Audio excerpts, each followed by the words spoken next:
Welcome everyone to the July 27th, 2020 Town Hall Monday Textual Study.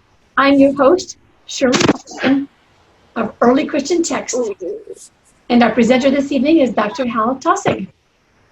In this study, we'll be talking about the teaching of the 12 apostles, or formerly known as the Didache.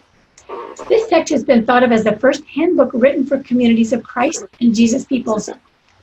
The second half of it includes instructions about the proper and life-giving practices of communities. But the question is, who did these instructions come from? Hal will have some good answers for us. Just a gentle reminder that donations supporting the creation of these textual study archives are greatly appreciated. $5 to $10 per session is enough to keep us going. You can find the donation link and more information about past and future study sessions, as well as archived recordings on the Early Christian Text website by clicking the button on the homepage that says Town Hall Monday Textual Studies. So Hal, I can't wait for you to answer our questions. Thanks so much, everybody, for being here. Looking forward to talking together with you about the teaching of the 12 apostles. It's been around for about 150 years after it was discovered in the mid-19th century, and has had a fair amount of attention by folks who study. It's never broken into the top tier of discoveries, but it does have this really interesting dimension to it in that it seems like it's more or less the first place where we find a community writing that is meant for a number of different communities. So that is, we will find fascinating tonight as we look at, we wonder which group of communities this would be.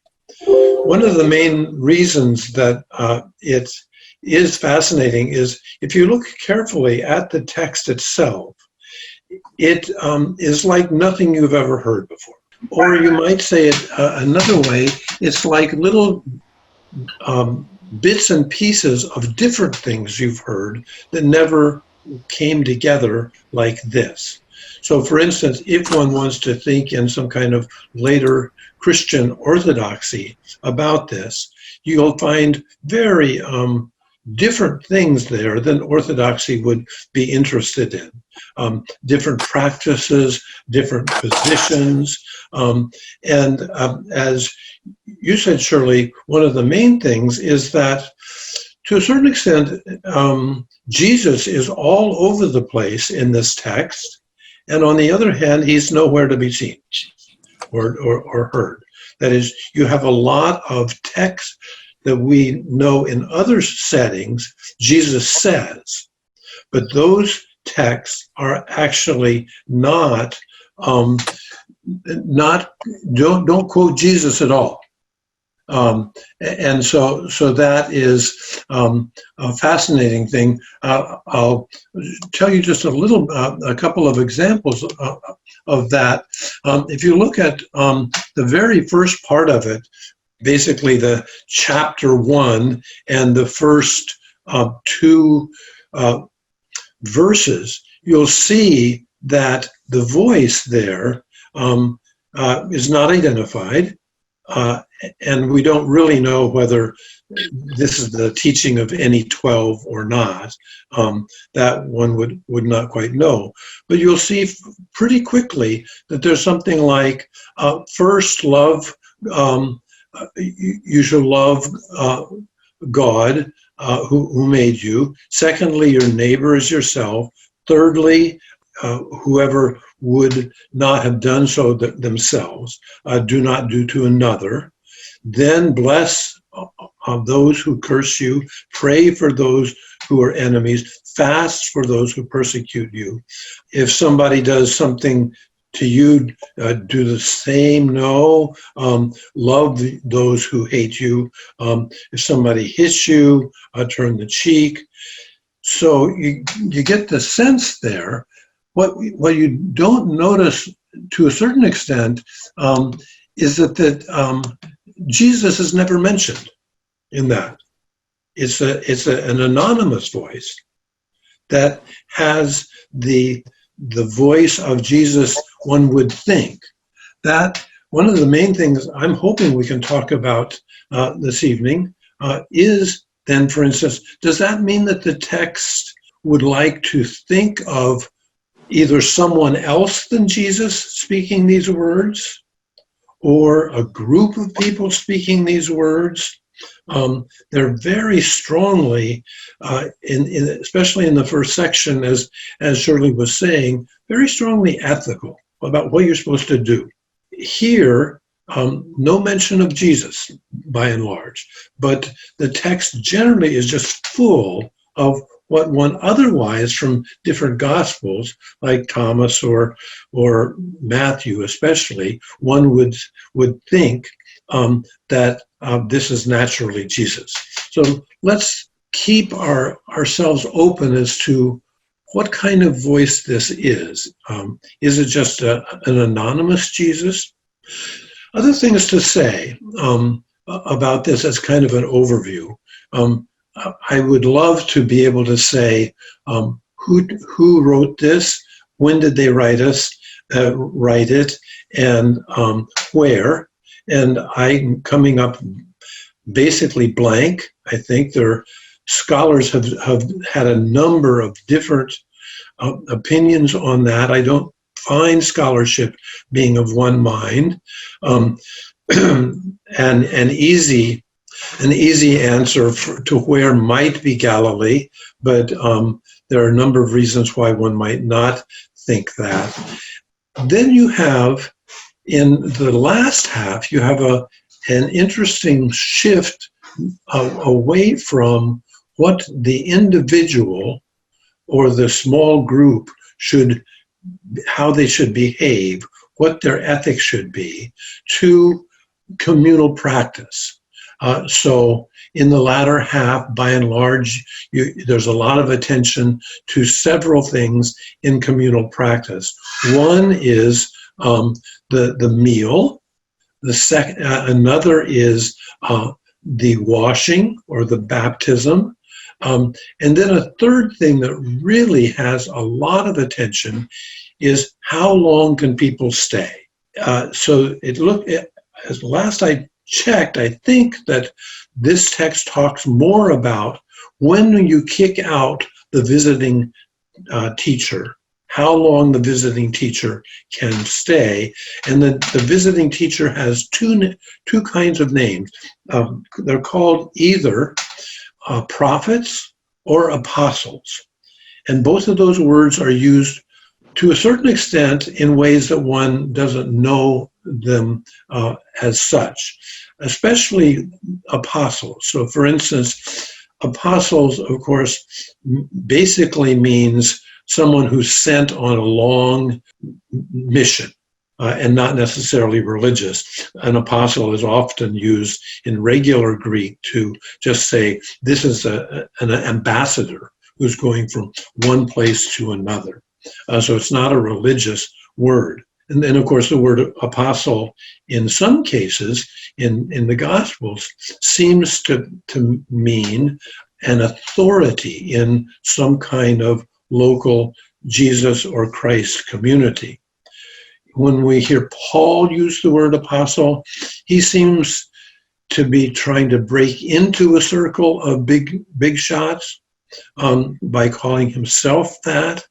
But here, basically, the ambassadors are people who are on the road all the time teaching. And one of the problems, it looks like, for communities is that the teachers are staying too long. And as you may have noticed in the text itself, this text in one place says, don't let any of those teachers stay longer than 2 days. Or in another place, it's longer than 3 days. If they go past 2 or 3 days, make sure they start working. And one would say, well, I thought teaching was working.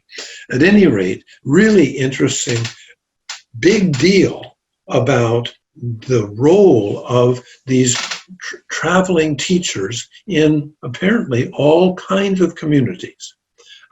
And we don't find very often in other texts this worry about how long can they stay.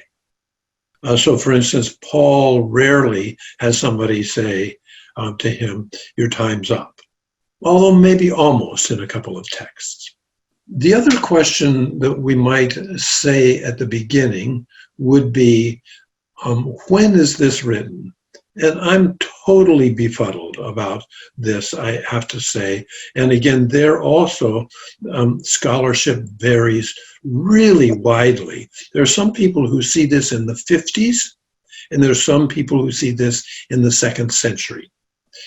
Yet another place where I have or will fail you with expertise. So I want to stop there for a moment, but before I do, just to remind those of you who haven't been with us on Monday evenings, 4th Monday evenings, regularly, I'm not want to talk a lot. I tend to like to speak in 10 or 15 minutes and then have you all jump in and direct where we should be talking. So please, in this Zoom setting, please be sure to think that it's your job to be a part of the discussion. You'll find that I'm a better teacher when I know what you're thinking, and you'll find that I really like a number of us to be in play throughout the time. And you'll find that if somebody goes on for a long time, even me, will see that they can come to a gracious halt. So anyway, that's a start to us. So in these introductory suggestions, let's see if there's something that you all would like to say, think about, or ask a question about. Okay, I was really interested to learn this new definition for apostles as someone on a long mission, not necessarily religious. Mm-hmm. Is there something unique about the prophets definition that I don't know about? Oh, great. I'm sorry to have clumsily missed that, Colleen. There's a little bit more of a common knowledge there, but not quite. So, of course, prophets in the First Testament is often a person alone or together who is mostly interested in addressing Israel itself about its ethics. And so to be a speaker, and often a judgmental speaker or a charismatic speaker who addresses larger national issues, is by and large what one thinks of in First Testament terms as what prophets do. In the first century, there has been some change there. Their prophet is very often not nationally focused and is very much a person who's on the move. So a prophet is often meant in the first century as someone who is moving around with an urgent message. It's not always an ethical message as it usually is for the nation of Israel in earlier times. Let's see if we've got anybody else that would like to have a thought before we move on. Okay, just a really quick comment. I think that Paul was really concerned that he let the communities he was visiting know that he was a tent maker, so he wasn't a freeloader with that community, and that sounds similar to what you're describing for the concerns of people who overstay their welcome. Yeah, you're right. I think that I underplayed that a little bit because there is a little bit of anxiety, I think, in Paul about making sure that he's earning his keep. Yeah. And the second question I think you'll probably get to it is that I think that the Didache was very much a part of the early canon. It was sort of in and out, but pretty secure for a while, wasn't it? Would love to hear some thoughts about that. Well, you did I pay you to ask that question? No, yeah, because I'm very much, many of you know that I'm very much interested in rethinking what was in the canon and what was not. And we don't really have much of a sense of direction of the canon for a good several hundred years. The lists that occur in the 4th century as to what you should read, and usually that does not say canon or New Testament, but hey, this is what you should read. Those lists, by and large, do not have the teaching of the 12, but we've thought that this may have been one of the very early authorities by groups of groups, mainly because the text feels pretty ancient. So my understanding is, I think you're following that right, in that it seems like it has some kind of larger cachet. But not official. Thank you. Well, yeah, and again, the thing there is to notice that it's way late that anybody thinks talking about canon. One of the biggest things that has not served us well is we think that there's some kind of implicit canon in the 2nd or 3rd century, and we just can't really find any interest in that at all until the 4th century. Beth. Yes, thanks. Perhaps somewhat related to that, I'm just wondering about the issues in the teaching about the timing that you're talking about, concerns about how long the teacher should stay. Would that have anything to do with concerns about false teaching? It would limit false teaching if there was any element to that. Well, I mean, this is my favorite thing to say, I don't know. But I would say the thought around that would be, I think that if you knew that was what the worry was, you'd get to it quickly. If someone went on too long and they went into territory you didn't want, you wouldn't want her or him anyway, would you?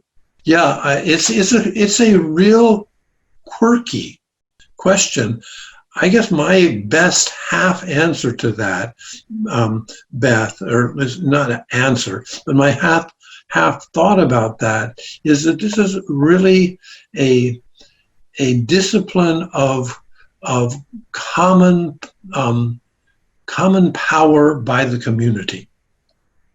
In other words, this would be a way of stopping you from having somebody who thinks themselves a big shot for the community in the long term. Well, so let me talk a little bit more about some of the things that I really love about this text, and that has a lot to do with its combination of really highly ethical teachings in the first half almost of it, and then very communal practice in the second half.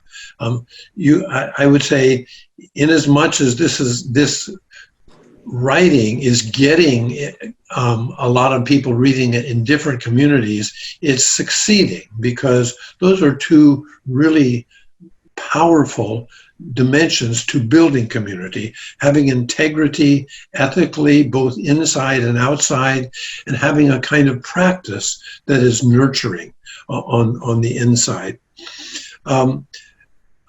Because scholarship has more looked at the question about community practice, let me say a few more things about the teachings of the two ways at the beginning there. And one of the things that I have been drawn to and confused about is this. when we were looking there at the first two verses of that, we saw a lot of those early Jesus teachings, which are not recognized as such, in which you make sure that you are doing risky things that might get you in trouble, that would be dramatic in the way that you don't claim authority for yourself, and you risk saying something or doing something that is for the larger community, even though it might get you in trouble. That, without a Jesus voice, makes me think that one of the main things that this group of groups, or the groups within the larger communities, that it is very interested, it understands that the people individually and community-wise are becoming has a lot to do with risking doing something for the good in public. This is a fascinating thing, I think, in that, by and large, in the first 2 centuries, you don't find the Christ people doing that. Most of the draw in most of the texts is not outwards to what are you doing in the larger society, but how are you getting along, and it doesn't feel great as being a small community. The second thing that I notice about this is that you just under the surface in a couple of teachings, you will see reference to slaves in the community and not being too powerful in the community. That makes me wonder whether there's a certain group of wealthier people and people with more social power. By and large, that would be unusual for the Christ people, that there would be a big group of people who have power enough to have slaves.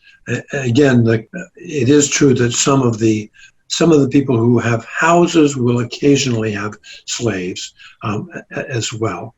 But if you put those three things together, it looks like you have ethically risky people out in public who have some power. And that, one of the other things I like about this is that's a little bit different than the way we generally, what we see in other texts.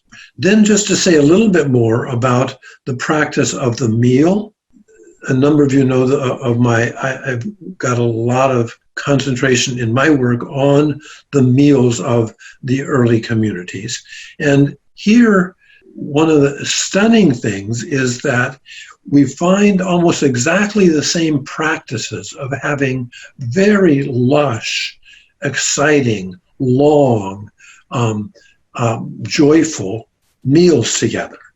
But at the same time, some of the things are quite different in that regard. So for instance, the words you say over the bread and over the cup, we don't find that anywhere else. And this text doesn't seem to know anything about this is my body, this is my blood.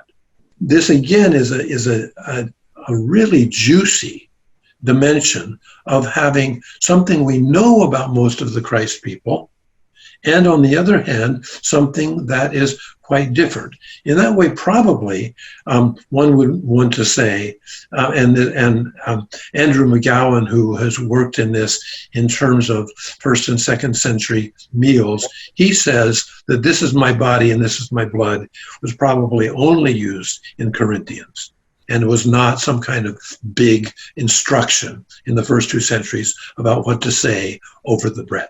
All right, so those are some things for us to toss around. Let's see if somebody else has some thoughts. Okay, Reverend Steph. Oh, it's the Reverend Steph. Hello. Hi.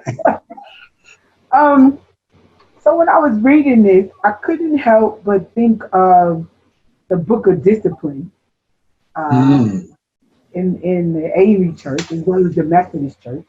And then when I heard you talking about the community it could have come from, it made me think of the Moravian Church in the Caribbean.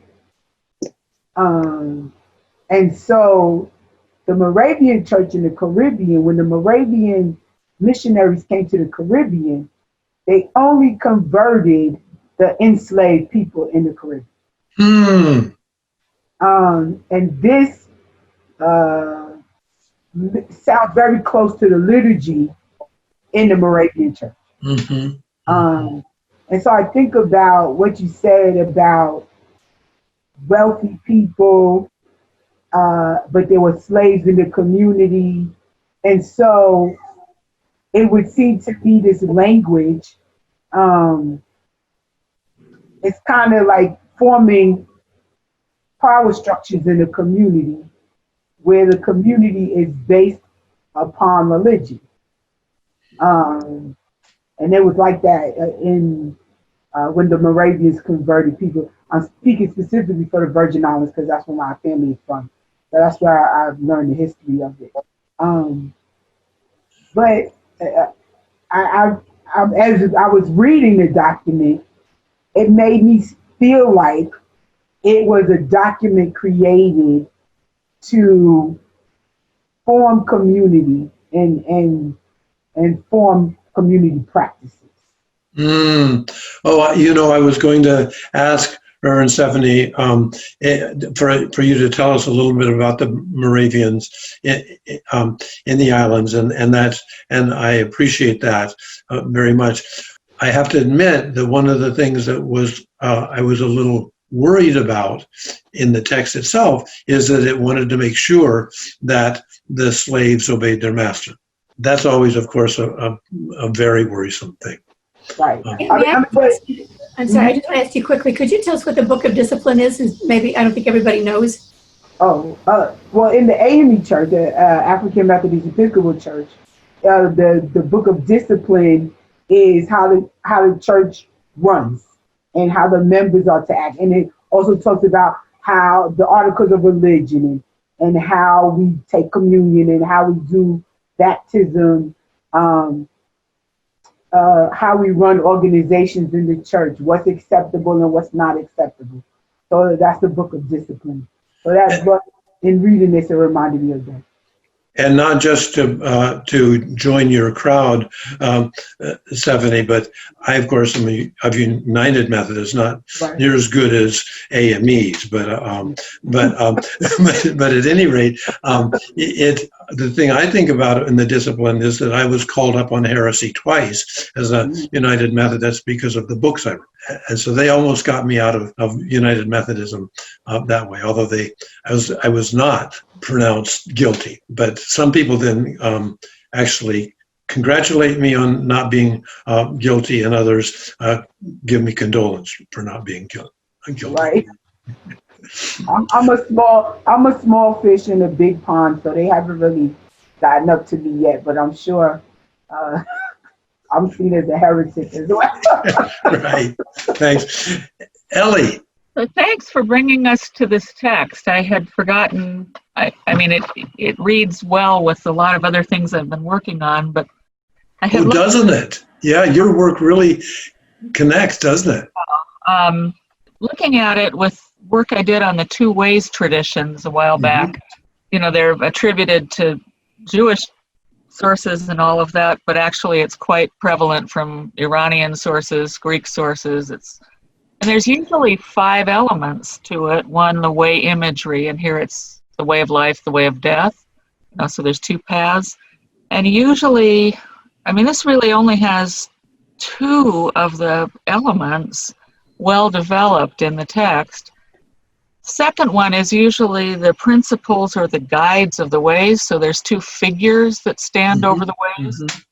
And I'm just wondering how that relates to your pointing out the absence of Jesus himself, whether Jesus is implicitly embodied in the community, sort of acting out the way of life, or, it's also all of a sudden a fascinating question, and then it goes on and on and on with the ethical statements. Yeah. The third thing, and it's just really extended. But usually there's there is at the end some of the sense of the ends and results in an apocalyptic kind of statement, but not any of the therefore turn from the bad way to the good way.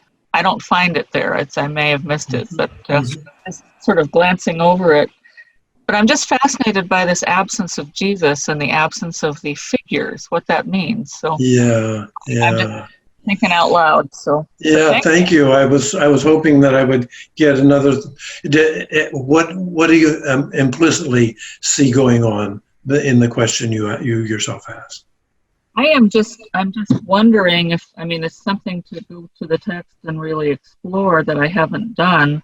But the emphasis, you know, first it has the individual ethical mandates, but then so much for how the community should function and what it should do. I'm just wondering if the conceptual framework of the two ways is that Jesus is embodied in the community, and the community is that figure. Mm-hmm. Mm-hmm. I'm just wondering, from what you said made me think that. So, Oh, thanks. Yeah. I don't know. Well, and but thanks. One other thing I would add to your question, and it's sort of more of a question, but maybe partly a scary kind of answer. One of the things one notices about the text itself is it is very sloppy.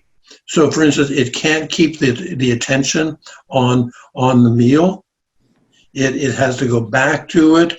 It goes in and out of addressing the issue of the visiting teachers. And so a lot of folks are saying this is a fairly significantly broken text. Either somebody's gotten a hold of it later and jumped into the two ways and messed it up, or that the whole structure was simply not so interested in having its organizational acts together. For me, I would say there's a decent chance of both, because we know, of course, other texts are hijacked by a later writer. But we also know that trying to follow, for instance, Paul's instructions about what to do in this and that way, he also can often not really keep himself on topic. So it may be some of that dimension too. And I tend more, if it is a broken text, I tend more to just stay with where you are, Ellie, and saying, man, isn't it fascinating that you got so much Jesus and no Jesus at all? And what would it be if they decided to kind of not intentionally as a movement, not use Jesus, but actually have Jesus around every corner? Let me stay with where Ellie has brought us a little bit more to think out loud together about a text that has so much of, one might say, Jesus' teaching spirit and none of his name, or maybe one might say another, and I think both you, Stephanie, and Ellie have suggested this similarly. Maybe this is a self-conscious call to think of oneself as having a voice collectively that is the Spirit. And one would not need necessarily an outside figure to do that, but you all would become that voice. So those are meant to be two things that would say to these people, yeah, go get them on that. One could imagine that people are afraid to say Jesus' name in certain settings, and that would be a dodge. It doesn't sound like that. That sounds less likely to me, because the ethical actions at the beginning are so out there. You know, if somebody makes you carry something a mile, you carry it too. If somebody slugs you, turn the cheek. These are both dramatic public events. So there, I wouldn't want, if you had that in your text, you wouldn't want to say you're afraid. It doesn't sound like you're afraid. Carol first, please. All right. If it was a Christian community, which therefore had Jesus, had apostles, had other, wouldn't in some ways it be implicit that these were the teachings either, if not directly from Jesus, as filtered through, kind of summarized for the community, but kind of implicitly Jesus maybe with, taught by the apostles, the disciples, the teachers, but kind of a general summary of the basic ethical rules of the community. Mm-hmm. Well, Carol, I think you're really onto something here, and I would want to say you're almost certainly on a right track, because this isn't just almost Jesus's teachings; it's almost exact. Straight, almost, and almost always from Matthew. So in other words, it's word for word from Matthew. So I want to say there's a wink and a nod here. They're enjoying knowing that it's Jesus without saying it. So in other words, it doesn't seem to me like I think that's just something like Jesus, but the exactness of those is really stunning. So I think there's something to that. The other thing that I would say to what you've said is to remind us that the word Christian isn't used in the first 2 centuries. So in other words, they aren't Christian. In other words, we might want to call them Christian, but they'd say, what's that? Basically, the New Testament uses the word Christian 3 times. And it means something different each time. So it's not like this is us word. So I don't want to pick on that, because that's really not what your thought was. Your thought was, isn't this about a communal project? And I think you're just right on there, Carol. Helen? I had 2 questions again. First of all, how many ancient copies of the Didache do we have? And do we know how it circulated and what communities it was connected to, and whether there was a certain locale where it was more popular than the other one? And the second thing is, if it was in some way related to the Gospel of Matthew, there might have been a Jewish component, a Jewish followers of Christ in that community, and whether there's been any study on that. Yeah. Can I start with the second one, Helen? It's really, this is one of the things that is, because it's quite close textually to the Gospel of Matthew, which is by far the most Jewish of the canonical Gospels, I think it's really quite certain that there is a deep devotion to Israel in this text. Whether that puts it in Israel is not at all clear, because we have to remember that at this point in the 1st and 2nd century, there are hundreds of thousands of people who belong to the faith of Israel in Egypt. There are more people of Israel in Egypt than there are in Israel. Mm-hmm. And around the entire Mediterranean, there are at least that many more. So just because it would be what I call of Israel, when we say of Israel, you can't mean the place necessarily. So it just seems to me that you've really helped us say something that I knew but forgot to say. So thank you. And what was your first thought? It was about how many actually really early copies we've got.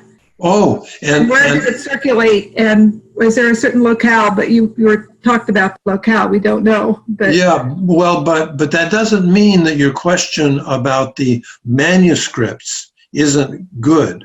The thing is that my embarrassment is that I am not up to date on the teaching of the 12 manuscript studies. I know that there are 2. and that they have differences, and one of them is not complete. But I think there may be more than two. Anybody else? It sounds like there weren't that many, though, that it didn't really circulate too commonly. Well, but see, the thing is, of course, this is not a community of writers anyway. I mean, hardly anybody knows how to read or to write. So, for instance, the fact that we now have at least 3 or 4 parts of writing of copies of the Gospel of Thomas, that's a big deal.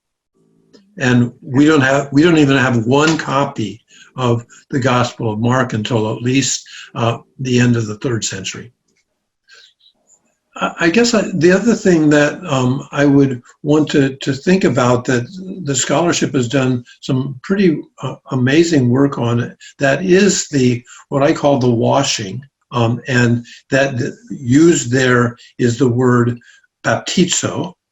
So the Greek word baptizo, produces the English word baptism. But the really interesting thing about the word baptizo is that it really just means wash thoroughly. So you find that word is used more about daily life than about religion, and then we have, and that word is used quite often in the circles of Israel for their doing their washings, and those are, of course, somewhat ritual, but almost every other house has one, at least in, say, Sepphoris. When you go to Sepphoris in Galilee, you see these cool little mini swimming pools right next to these houses that are no bigger than my den right here. So that is a big deal of doing socially a ritual of Israel of washing yourself ethically and ritually regularly, sometimes probably every day. So here you have in the teaching of the 12, you have instruction that uses and wash a person in the name of the Father, Son, and Holy Spirit. Now, Paul doesn't seem to know that. There's no other writing about that in the New Testament except in Matthew. So the last verse in Matthew is baptize all of the nations in the name of the Father, Son, and Holy Spirit. That's also weird, of course, because that's the only place that the so-called Trinity is used in the entire New Testament. So in other words, I tend to think that when Matthew or the teaching of the 12 says, baptize them in the name of the Father, Son, and Holy Spirit, it's very questionable that they are Trinitarian. But I now am nervous about, no, I'm not nervous, but I think there's a chance that this might be a first Trinitarian if the teaching of the 12 is into the 2nd century. And I think that's a possibility that this version, because the text is so messy, that it could be like the 3rd or 4th generation of this text. And people are always fussing with it. And there you might be able to say, yeah, there's a bit of Trinitarian formula by the end of the 2nd century. But it's, for me, fascinating that you have so much of this early Jesus stuff, and then all of a sudden, right in the middle of it, you have the Father, Son, and Holy Spirit, which tends to be thought of as later. And I would have tended, if that wasn't the case, if I would have said, don't translate this baptism, because baptism is later. In other words, baptism, when Jesus is baptized by John the Baptist, that's not a Father, Son, and Holy Spirit moment. That's a Israel moment in which John is doing a regular washing of the people in the Jordan River as a way of them trying to wash away all of the dirt from the Romans. Because right at that point, the temple has been surrounded by Roman baths. And there's all of this protest that the people of Jerusalem saying, oh, yuck. The Romans built their baths around our temple. And so we're pretty sure that what John the Baptist did is said, this is so yucky. Let's all go out 3 days into the Jordan River and be really clean of Roman corruption. Other thoughts about let's see if someone's wanting to respond to the washing and baptism thing, please jump in, or since we only have 5 minutes left, please don't miss your chance. Okay, Helen. Yes. Do the patristic writings ever mention the Didache? And would that help date it?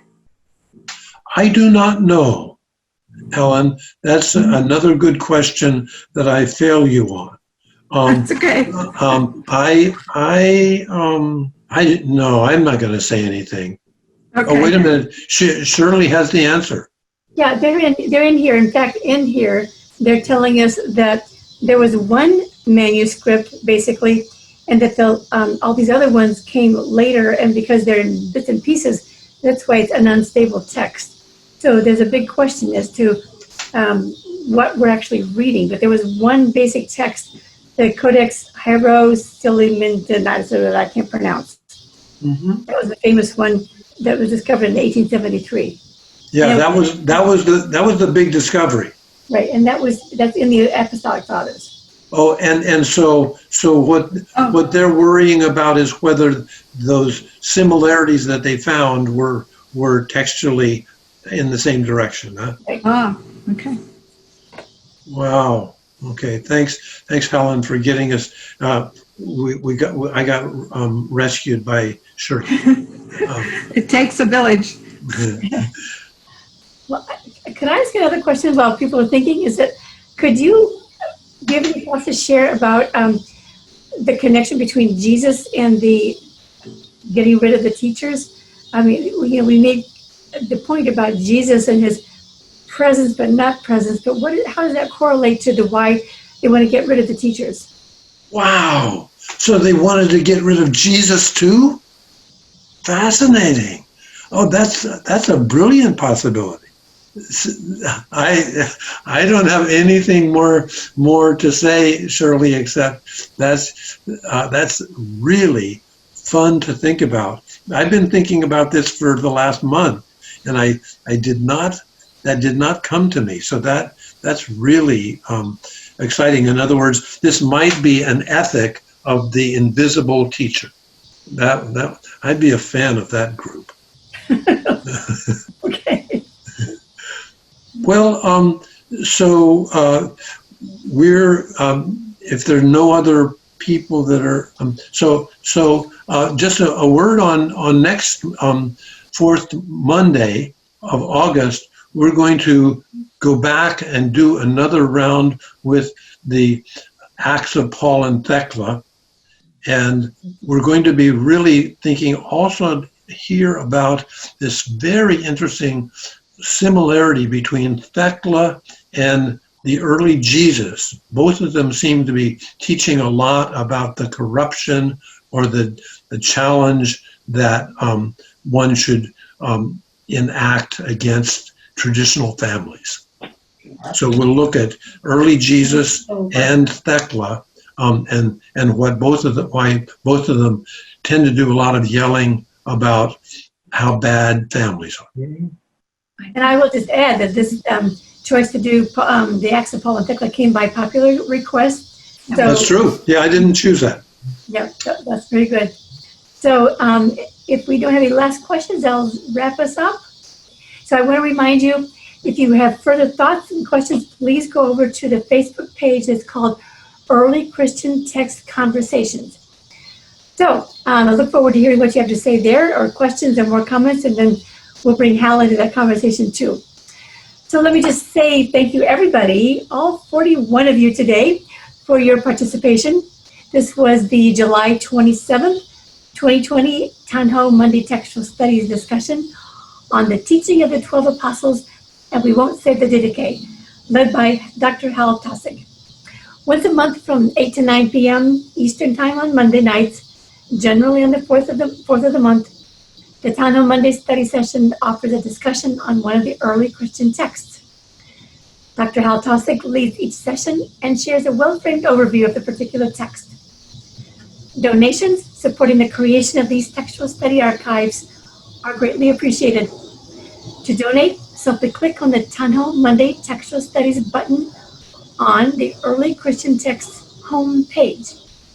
And you'll also find a donation button directly to the Early Christian Text website so that we can keep hosting the website. So thanks so much, and thanks especially to Hal for another stimulating and wonderful discussion about the teaching of the 12 apostles. Thanks, everybody. So fun to see you. See you next Thank you so much. Thank you. Thank you, Hal.